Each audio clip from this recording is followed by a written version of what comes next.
hello, everyone. Welcome to the Chamber Podcast. Today I have joining me, so Katie, but now I have to be careful because you are Ames, right? I am So Katye Ames now. I get called Katie Brown a lot still, and I don't even notice it. you answer to it, right? hmm You'll take it. So tell us what you do in Cheyenne. So I'm an attorney. I practice with Woodhouse, Roden, Ames, and Brennan. I've been doing that for almost a decade now. So Katie is also on the board of directors for the chamber, and congratulations, by the way, you were a nominee for Women's Leadership Award. That's Yeah. awesome. Yes, thank you. I was really excited about that. I was very surprised, and I'm very happy that Tanya won. I think she's wonderful and it's very well deserved. You know, one of the things it is an interesting award from the fact that it is totally decided and contemplated by the women that have won the award in the past. Oh, really? So the great, I mean, if you can look through that list and you see some amazing people on there, but they are the ones that get all and decide the finalists, and so it truly is a great honor. So congratulations. So you got married into Cheyenne or drug here or what? hmm So talk about that. Talk. Where are you from? How did you end up here? Sure. So I'm from Johnson City, Tennessee originally. Spent most of my life in Tennessee. And I went to law school at the University of Tennessee. And while I was in law school, I met my husband. And at the time, he lived in Denver. And we dated all through law school and trying to decide where did we want to go. And because I knew I was going to marry him immediately. It's like, where do we want to live? Where do we want to go? And I'm not a big city girl, so it's like, I Yeah. don't really want to live in Denver. Right. He was like, well, I'm from Cheyenne, Wyoming, and I didn't even know where Wyoming was on a map at that time. So he brought me out for Frontier Days, which was smart because there was no wind and the weather was Yeah. beautiful. Right. And so we came out and I loved it. I immediately fell in love with all the people, and I'm from a small town, so it's kind of what I was used to.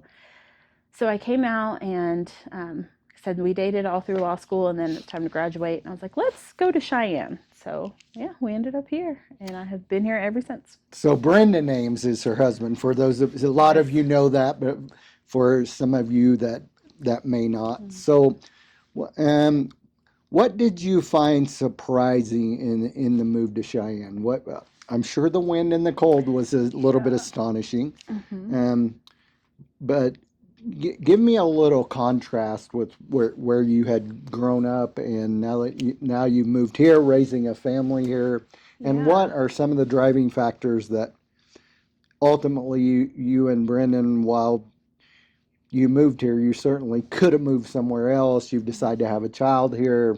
Talk about some of that. Yeah. So we really loved the people, the small town feel, just how nice everyone is. And it is so, what has been really surprising and such a contrast to my life is growing up as a Black woman in the South has a lot of nuances and things that I'm used to and experiences that I've had. And him, he would come to visit me in Tennessee and he was like, wow, like people treat you very differently in the South than what he's used to, being a guy that, he's like sixth generation Wyoming. Johnson City, Tennessee. Yeah, Right. yeah, You're over there. So, You're getting towards the yeah, hillbillies and as you. and don't get me wrong, there's a lot of wonderful There people are in many Johnson wonderful City, people. Yeah. but the South does have its struggles still Right. ongoing and is backwards in a lot of ways like that. And not everybody, obviously, but it does still have that ongoing. And so when we came here, and I realized that true Wyoming culture is to judge people on the content of their character and who they are and what they do and how hard they work. And that just was so different than what I had grown up experiencing. And so I really appreciated that people here are so welcoming and inclusive and open-minded. Obviously there's some people that aren't, but for the most part, I think that that's just real Wyoming culture. And we got here and just having that ability to be able to work hard and see the benefits of that and be able to be successful in a community and not um, be, I guess, hindered by, my race or my gender or any of those things, it seems was just really new to me and really wonderful. So that was a big driving force of like, man, this is somewhere I want to live. This is somewhere I want to raise my family. And so that's why we've stuck around. Having lived in the Southeast a little while was really interesting because there's all kinds of things of kind of how they rack and stack your status in the Southeast, right? So, I mean, what family are you from? What county do you live in, Yeah, right? Who's your uncle, exactly. right? And I do think why and I would say in general the Western kind of ag culture really doesn't do that at all, right? It's a lot Hmm. more about work ethic. I'd say work ethic's one of the things we judge people on the Absolutely. most, and my grandfather would say that's a very good thing. Hmm. Pick up a shovel and go to work. Yeah. So I'm not going to let you get off this easy, though. We do have a few things to talk about that will be a little tougher. So um, here we come to the end of the year. Legislature's getting ready to hit. We got a bunch of federal things going on. So Corporate Transparency Act not being the least of those, where every Hmm. business has been, has to submit your ownership to the federal to FinCEN, and all of a sudden that got overturned by a court in Texas last week. Hmm. So, Hallelujah. yeah, hallelujah, right? But so whenever a court does that at that kind of a level, where does it go from? So, like, it's the federal government's law. The federal government will come back in and sue to put the rules in place, I guess, Hmm. and it will march up. Yeah, it'll end up at the Supreme Court. I anticipate. I can't imagine that it won't. I think it will be challenged and it'll go all the way to the U.S. Supreme Court and they'll have to decide. Yeah, or I guess as we switch administrations, they could just dump it, Hmm. right? So that might happen. So certainly there are some national things that are very, very important. But you work with business people every day. What are some of their challenges that you see in Wyoming um, from businesses that, hey, these are legal challenges that they have that the chamber might ought to work on? What kinds of things do you see? Sure. So, the Corporate Transparency Act has been big in my world. Being a small business owner, owning a law firm, and then my law firm also owns a registered agent company. So, we do a lot with small business formation, representation, and that has been huge for us. We were excited to see that because, people just don't want to give their information to the federal government. So, it's been, I think, a relief for a lot of people. Also, though, so my primary practice is business representation. I do a lot of civil litigation, a lot Hmm. of business formation, things like that. I would say the biggest complaint that I get from my clients, and something that I experience in my own business that I own, is workforce development. It's hard to find people, and it's hard to find the right people. And so I think that has been an ongoing struggle. I don't know how you legislate that. I think that there's lots of ways to incentivize it. Hmm. Um, I do think you could legislate in a negative way, and I think we've seen that with some of the laws that come out that may be more oppressive or more closed-minded. I think bigger companies have a struggle with, and I know that that's something my clients have expressed concerns about. My people don't want to move here. They're worried about their marriages or their families or what's going to happen. And so I think those things I do worry about with the legislature passing bills that maybe aren't received well by people outside of Wyoming, or that people that, bigger corporations that have to worry about appeasing more people, I guess maybe is a good way to put it. But I would say workforce is definitely the biggest complaint that I see. I represent a lot of businesses that are trying to expand and develop. So we get lots of complaints about the code and navigating the city, and people don't really know how to navigate those things. Um, so we try and help with that, obviously. Um, Aside from that, though, I think, Wyoming is business friendly, and that's positive, and people want to be here and people want to do business here. So I don't get too many complaints, but I think those are probably the biggest issues I hear about. I think as we're gonna, I mean, this is actually be on our program of work coming out of board planning for this next year. But one of the surprising things about Wyoming, we have a wonderful tax climate for business, right? Mm-hmm. But our regulatory climate gets a little iffy.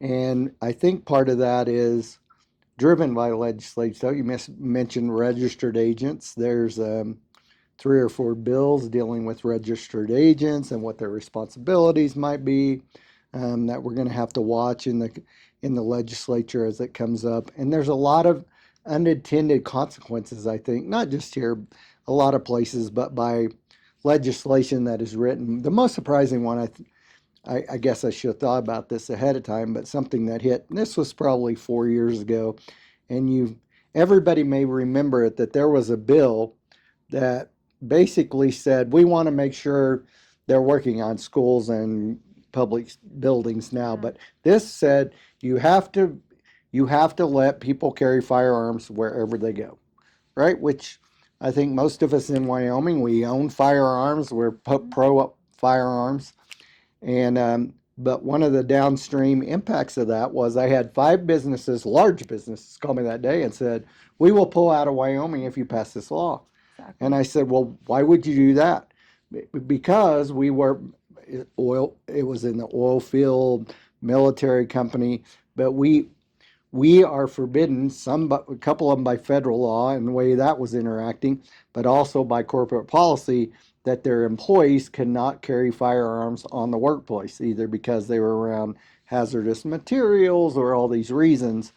And so we got to think through this stuff, right? When figure out a way that, hey, we expand people's freedom to carry firearms where they want to, but at the same time, we respect businesses' rights to control the environment in their workplace, right? And do what's best they think for their business. If it doesn't work out, the marketplace will have them go broke, right? So um, I definitely think that's concerned. So when you hear people talk about workforce um, and the need for it, how do they talk to you about that? Is it lack of workforce, lack of qualified workforce? Do they leave? Maybe they go to Colorado and Nebraska or wherever for bigger pay. What's the challenges they indicate to you? So, well, and I'll come back to that, but it's interesting you say that about the businesses and the reaction and having reactive bills. I have a funny story about that, and I totally agree with you. When I was in law school in Tennessee, I interned for the Speaker of the House, and I was helping do policy advisement. And this is right before I went to law school, and this is during the Occupy movement. And it was horrible, right? So I'm an intern down there, and it's so cool. I'm seeing all the legislative stuff, but then the Occupy movement comes in, and not that the Occupy movement itself was horrible, but one of the impacts of that was that there were a lot of transient people who started sleeping on the Legislative Plaza. I don't know if you've ever been to the Capitol in Tennessee, but there's like the Capitol building, and then across the street, there's this beautiful marble plaza that has these big fountains, and it's gorgeous. Well, people during this Occupy movement, a lot of transient people moved in, and there was a lot of drug use. There was a lot of domestic violence. There was child abuse. I mean, it was packed with tents, and there was just some not good stuff going on.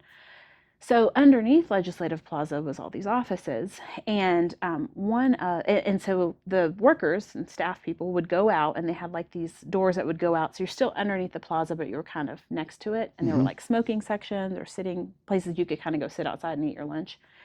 So one of the staff ladies was out there, and one of the transient people from up on the plaza pulled down his pants and urinated onto her. And in reaction to that, they passed a bill that outlawed camping on public property, which at the time made sense, and it was to solve for this one issue. Did it close all the campsites in the state? Fast forward, all the Boy Scouts are getting arrested for camping in public Oh, very parks. And so good. I do, I'd love to tell that story because I think it is important that our legislature is not making reactive laws. I do think that we should really be thinking through, how does this impact Wyoming? Is this really a Wyoming problem? Is this really something we need to be addressing? And what's the best way to do that? I think that story is funny, and I love to tell it. But in terms of workforce, so the complaint that I get mostly is that people can't find people qualified and people willing to work. I can tell you in my own business, we struggle with this. And right now we have the best team. We've been very fortunate to be able to do that successfully, but it takes a lot of time to get there, right? Because you want to find someone that's qualified, that can do the work, but that also is a good fit for your culture. Uh-huh. Because we're in a small town, and I think most of the offices are like my office, that you have a smaller group and you have to work together, and you want to make sure that you have that right culture and people that are working hard. So that's a complaint that I hear, is that it's just hard to find someone that wants to work, that's willing to work, and then if you do find somebody that's willing to work, that isn't a jerk and that fits into a good Wyoming office culture. Mm-hmm. So that's mostly what I hear. Um, from some of my bigger business clients, I think it is an education piece, at least is the complaint that I hear, that they can't find people that have the certain degrees that they want, that have the training or the experience that they want.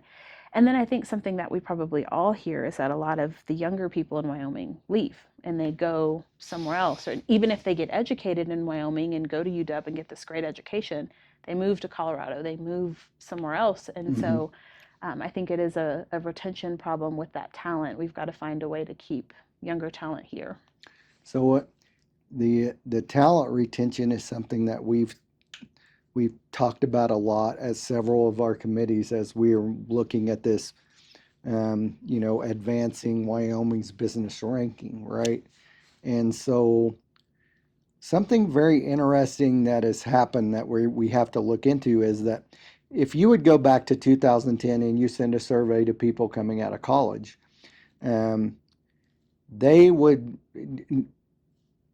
in the top two for them would be quality of life, right? Fast forward to just right before the pandemic, and actually it looks like it's expanding a little bit after pandemic. That is now like 4 or 5 on their list. Number one on their list right now is pay, right? While it is true that it's not quite hasn't become as much a priority for males, young females definitely pay is number one. Number two is opportunity for advancement, and number three is transportation. That's what they're looking at for a job. So for us, that changes the way we have to think about some of this, right? And for a long time in economic development, we know that how do you get young women to move to your or young men to move to your community? Figure out a way to move young women to your community. I The know young that's right. men will soon follow. It's the international law, Yeah. right? And so we've got to see what some of this means for us and some of this change in view. Another interesting one that I don't know that applies to Wyoming or how significantly it does, but it's pretty interesting, is that across the nation, males 25 to 40 are not fully engaging in the workforce. They are, and they are replacing that with gaming and online sports betting. Wow. Right? And so they may pick up a couple of shifts at a cafe or a coffee shop or something to kind of make sure they keep a little something going. But most of their time is spent doing that. And I thought that just sounds so crazy. And I said that to a couple of females in my office, like, we could told you that. Yeah. It's really fascinating. So how are your businesses, how are they solving for that? So are they saying, well, we just won't do that expansion? Are they expanding their recruitment for employees? What do you think that they're doing the most of to try to fix that challenge?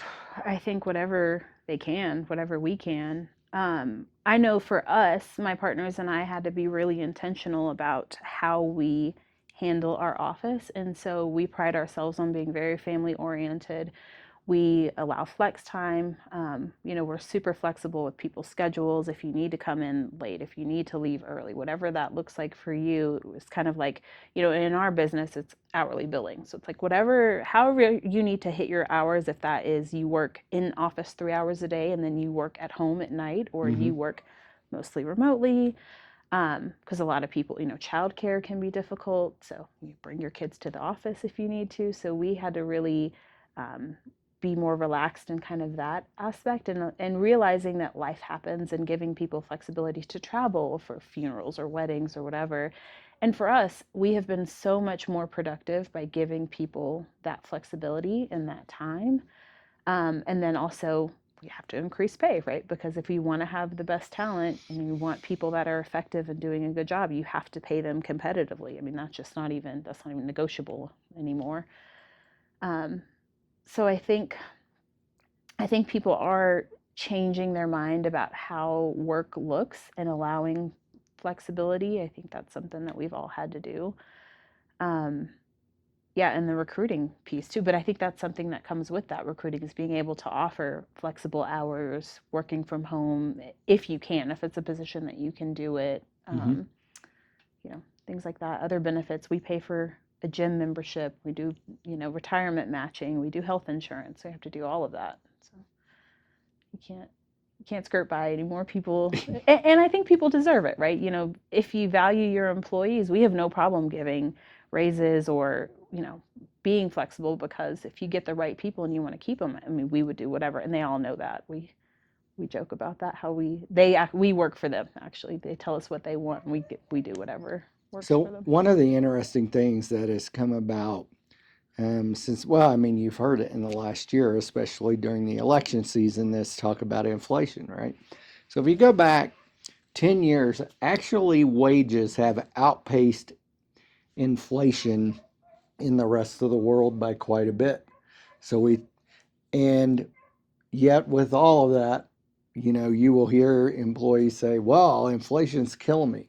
And yet the fact is that they were better off, right? They're better off now than they were 10 years ago compared to the prices and stuff.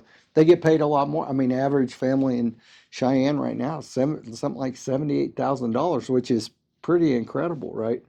Yeah. And I get it. That's not a lot of money for everybody. When you start talking about the average in the community, that's above national average, actually. Yeah. So just there's a lot of interesting math out there right now that. Yeah, I think childcare is one of the other big things too, because as you said, so many women are working. And again, this is something we had to be very flexible about. We have a lot of women in our office, which we love. But that comes with, if you're a mom, and a lot of dads too. I mean, thank God I have one of those husbands that's more involved than I am. We both, every day, we're like, what do you have today? Can you go get him from daycare? Okay, I can pick him up, and we have to coordinate that. But everybody doesn't have that. And it's one parent or the other that has Yeah. flexibility. And childcare is just so expensive, but so important, because so many families have to have two incomes to be able to survive. And so I think there is a huge shortage in Cheyenne of childcare and quality childcare. That's something I think we have to figure out how to address if we want to bring people here and keep people here. I think the child care issue is one of the bigger issues for workforce across the U.S. Mm-hmm. I was at a U.S. chamber meeting this fall and talking to some other chambers, and it did not matter whether you were like Rooney from Boston or you were from the teeniest tiny town in Texas. Childcare is an issue across America, right? And we do have to find some answers to it. And unfortunately, as we ramp up regulations to try to protect things, right? And certainly Mm-hmm. we want to protect children Oh, and we absolutely. need good environments for them. But as the regulations stack and the costs get more, and we have, you know, um, requirements of certified teachers and all that, which Mm-hmm. everybody wants their child to learn from somebody competent, but that causes the costs to go up, right? Yeah. They don't just drop you off at Maybell's house down the street like my mom might have done with me, Mm-hmm. and here's your cheese sandwich and wish you well. And I get it, we live in a different world, but it is a it is a challenge to figure all that out. And I think in Cheyenne, it's certainly we have a challenge like others, and we do need to be looking for good answers. So Yeah, I agree with that. I think that's a good one. Well, we try not to keep these too long, but before we get you out of here, right? So we always make everybody talk for just a minute about when you look out at your hometown, Cheyenne, Wyoming. Um, what do you hope for the future for Cheyenne? And how do you see us shaping up in the next decade? I what I hope for Cheyenne is I really hope that we can grow in a way that we maintain our Western values, but that we are attractive to the younger generation to want to Mhm. stay here. One of the things I always tell my husband that I wish we could really figure out is so many people, myself included, go to northern Colorado, right? We'll spend a weekend and we'll go shopping in Fort Collins and we'll go down and we'll go, there's this pizza place we love in Loveland, or we'll go to Denver for things. And that's not reciprocated in the way that I wish it was. I wish that we could draw those people here, and that we could keep the people, the young people that we have here, because I think that's our future. And we really, we're never going to be able to survive and have that economic growth if we don't keep people and then also draw people here. But I don't want our culture to change. Like I said, that's one of the reasons why my husband and I stay here. We raise our family here, is I love the culture and the Western culture. And so if we could figure out a way to grow and have more restaurants, more fun things to do, but maintain our small town feel and our culture and our values, I mean, ideally, that's what I would love to see for Cheyenne. Very good. Well, Katie, thank you so much for coming in. Merry Christmas. Thank you. Thank I you for should have having your me. husband come in here and talk to me sometime too, right? Yeah, you He'd should. be He'd, good to, he'd love we'd to. have fun. How much time do you have? You'll talk your We head would, off. yeah, we would probably have a long one. Um, for those of you who don't know Katie's husband, he's a great guy, and if you need to do some investment stuff, I think he'll hook you up, right? Yeah, he's And my much better half. Huh? I do say that very honestly. oh, come on now. Nobody, we're not going to agree with that here. There is no way. Listen, You can say that if you want, but I'm not cutting that guy I any don't buy it, slack. No but way. good, good. I'm glad. Thank Good you to so hear it. much for coming. We appreciate it very much. Merry Christmas, everyone. See you on the next Chamber podcast.